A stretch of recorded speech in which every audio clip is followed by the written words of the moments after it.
નમસ્કાર મિત્રો, પેરના ન્યૂઝમાં આપનું સ્વાગત છે। આજરોજ ખેડા ક્રાઇમ બ્રાન્ચની ટીમે ચાલુ ટ્રકમાં જુગાર રમતા 42 જુગારીઓને પકડી પાડ્યા।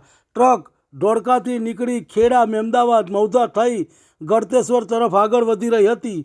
ખેડા એલસીબી પોલીસને બાતમીના આધારે મૌધાના ફિનાવ પાસે ટ્રકમાં રમતા 42 જુગારીઓ જુગાર રમતા ઝડપી પાડ્યા। ડ્રાઈવર, ક્લીનર સહિત 42 જુગારીઓ ધોળકાના રહેવાસી છે। રિપોર્ટ રવિ સાધુ। તમને અમારા સમાચાર પસંદ આવ્યા હોય તો લાઇક, શેર, બેલ આઇકોન અને સબસ્ક્રાઈબ કરો।